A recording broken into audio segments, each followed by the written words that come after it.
Hi guys, welcome back to an explore literature. इस वीडियो के अंदर हम बात करेंगे लिटरेरी क्रिटिसिज्म की यूनिट 3 की, जो कि है I A Richards principle of literary criticism. इसके 2 चैप्टर्स आपके सिलेबस के अंदर हैं, chapter first and chapter second. तो इस वीडियो में हम सिर्फ चैप्टर फर्स्ट के बारे में डिस्कस करेंगे, तो लास्ट तक बने रहिएगा ताकि आप किसी भी पॉइंट को मिस ना करें। सो chapter first is the chaos of critical theories. तो इसमें बेसिकली हमें बात करना है क्रिटिकल एनालिसिस का, क्रिटिकल थियोरीज का, कि एक लिटरेरी क्रिटिसिज्म होता क्या है and what about the criticism literature. तो सबसे पहली बात ए आई रिचर्ड मेंशन करते हैं कि जो लिटरेचर ऑफ क्रिटिसिज्म है वो छोटा नहीं है, ना ही वो नेग्लिजिबल है।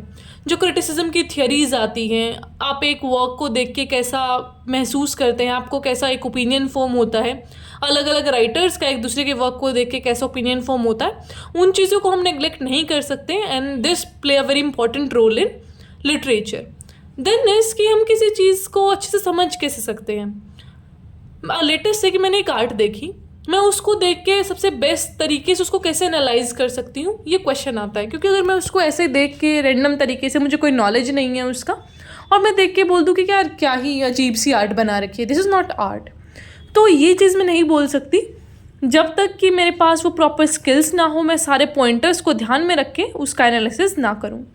देन तो क्वेश्चन अराइजेस कि फिर एक बुक को कैसे पढ़ना चाहिए, एक म्यूज़िक को कैसे परसीव करना चाहिए, या फिर पोइट्री कैसे लिखनी चाहिए। तो जो डिफरेंट आर्ट फॉर्म्स हैं, हमें उनको कैसे लेके चलना चाहिए ताकि हम उनको अप्रिशिएट कर सकें, उनकी ब्यूटी को समझ सकें।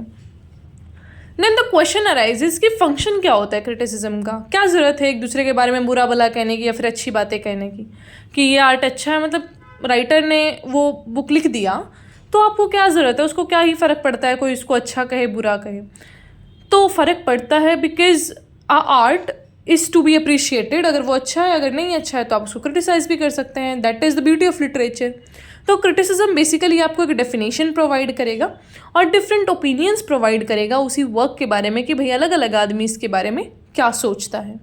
फिर रिचर्ड कुछ फेमस जो अटरेंस है, मतलब कि जो कोटेशंस हैं, उनके बारे में बताते हैं, जो कि अलग अलग पोइट्स राइटर्स ने बोला है, जैसे कि Aristotle, Horace, Dryden, Wordsworth, Coleridge, Arnold, ऐसे जो भी राइटर्स हैं, तो उनके कुछ यहाँ पे कोटेशंस दिए गए हैं।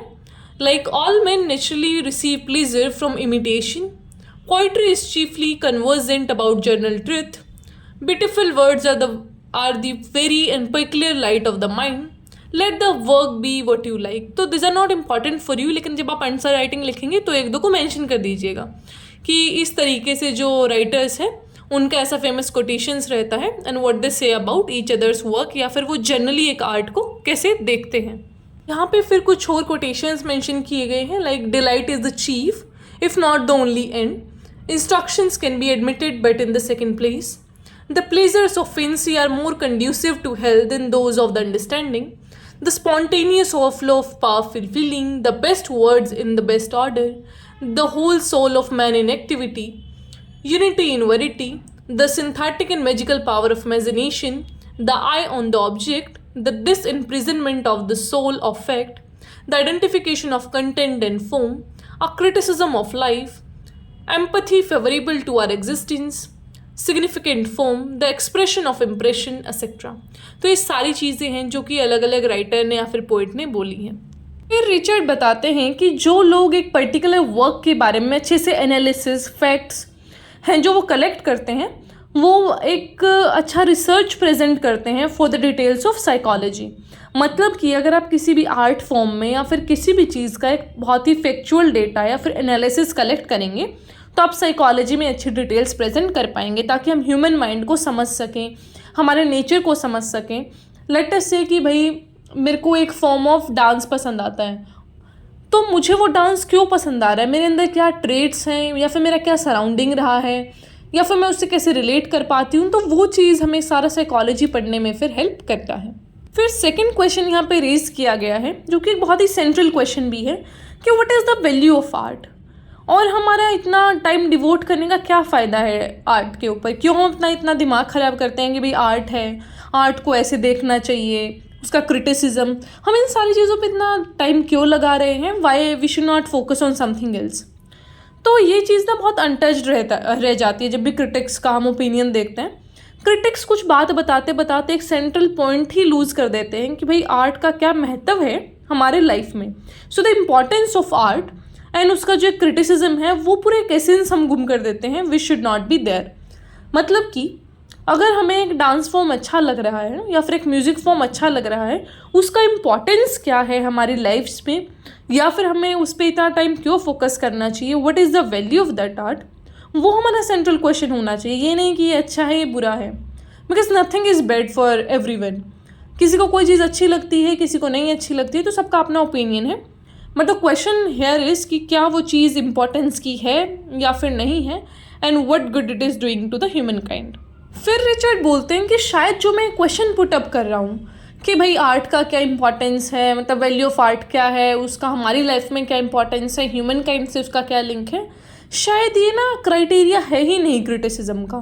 मैं एक रॉन्ग प्लेस पे अपना इंक्वायरी कर रहा हूँ, बल्कि this should be looked into philosophers, moralist और जो एस्थेटिशियंस होते हैं उनके वर्क्स के अंदर ये चीज़ें देखी जानी चाहिए। जो उनका अथॉरिटी रहता है इन चीज़ों के ऊपर, वो आपको बता सकते हैं कि what is wrong and what is right, what is good, beautiful. तो ये जो सारे जो कॉमन वर्ड्स हैं उनको डिफाइन कर सकते हैं फिलोसफर, मॉरलिस्ट और ये सारे लोग। एक जो क्रिटिक है वो इन चीज़ों के बारे में नहीं बता सकता, वो सिर्फ उसको एनालाइज कर सकता है। एक प्रॉपर जो डेफिनेशन है, एक जो कंटेंट है चीज़ों का, that can not be expected from this field of literary criticism. अब ये रिसेंट ईयर्स में क्या हुआ है कि बहुत सारे इंफॉर्मेशन आया है जिसको देखकर हम कुछ प्रोसेसेस ड्रॉ कर सकते हैं which make up the appreciation of works. मतलब कि जो आर्ट वर्क्स है हम उनको स्किलफुली अप्रिशिएट कर सकते हैं, समझ सकते हैं कि what is the importance of this works. And लेकिन इसका एक ना थोड़ा सा नुकसान भी है, क्योंकि अभी वो हमारा मेथड है जो एक वो इतना ज़्यादा वास्ट नहीं हुआ है कि हम सारी चीज़ों को समझ सकें। सिर्फ जो सिंपलेस्ट ह्यूमन एक्टिविटीज़ हैं at the present times that can only be tested, जैसे कि हम सिंपल एस्थेटिकल चॉइसेस को देख सकते हैं। प्रैक्टिस में देखें तो line length, elementary form, single notes, phrases, single colour, ये जो सारी चीज़ें हैं ना हम सिर्फ इनको इन्वेस्टिगेट कर पा रहे हैं। जो और कॉम्प्लेक्स सब्जेक्ट्स हैं, कॉम्प्लिकेटेड सी चीज़ें हैं, हम उनके रिजल्ट्स अच्छे से नहीं निकाल पा रहे हैं, जिसकी वजह से हम नहीं समझ सकते कि what is the best form of art, या फिर हम कैसे क्रिटिसिज्म ड्रॉ करें based on the analysis part.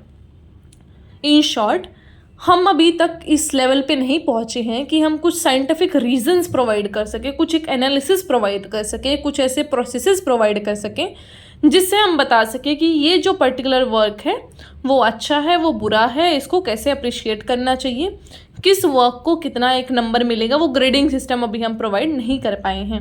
फिर वो आगे बोलते हैं कि जो ये सारे कॉम्प्लेक्स ऑब्जेक्ट्स हैं उनके अगर हम रिजल्ट देखें तो वो बहुत ही अनसर्टेन प्रूव होते हैं।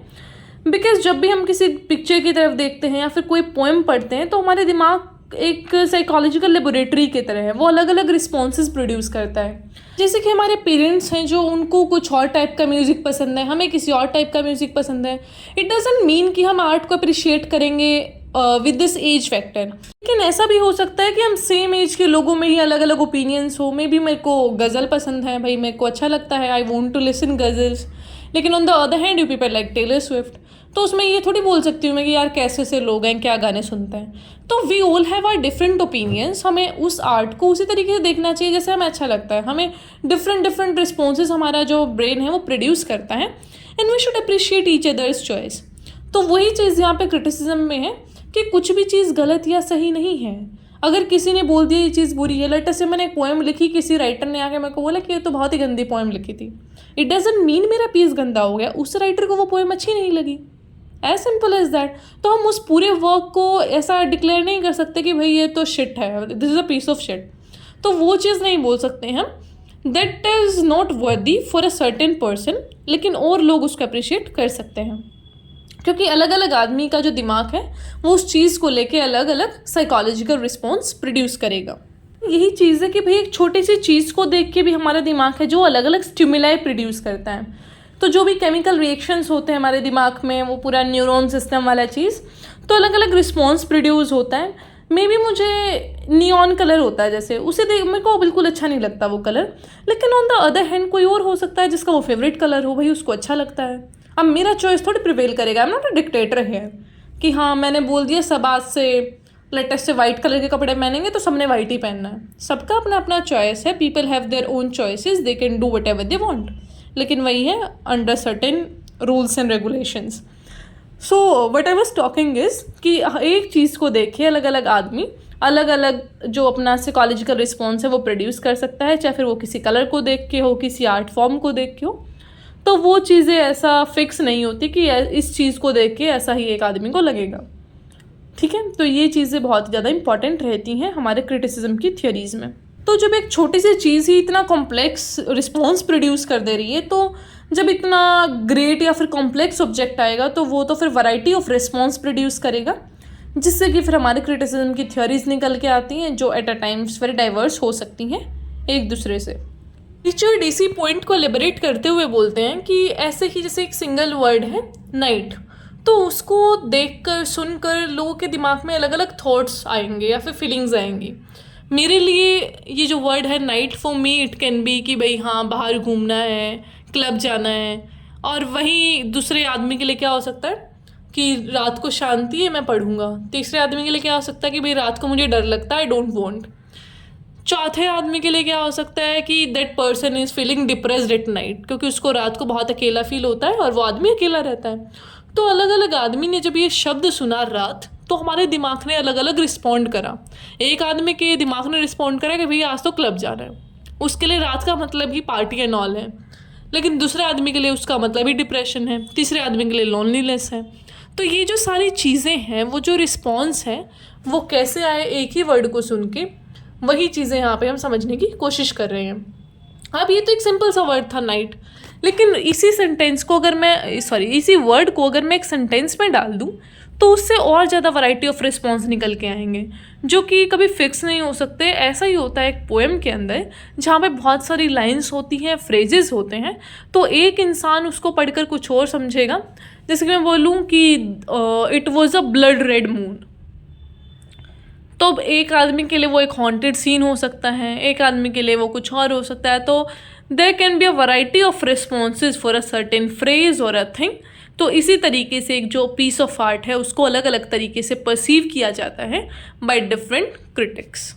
तो आई होप आपको ये चैप्टर अच्छे से समझ आया होगा। फिर भी कोई क्वेश्चन है तो आप मेरे से पूछ सकते हैं कमेंट बॉक्स में या फिर ईमेल, टेलीग्राम, जहाँ भी आपका मन करे वहाँ पूछ सकते हैं। And don't worry about notes, मैं ये पूरा जो स्लाइड है वो टेलीग्राम पे शेयर कर दूंगी, तो don't forget to join the Telegram channel, जिसका लिंक आपको मिलेगा डिस्क्रिप्शन के अंदर। सो आई होप ये सारी चीज़ें क्लियर है। Alright, so don't forget to subscribe this channel, like the video and share it with your friends. I'll meet you in the next video. Till then, take care, stay happy, stay healthy.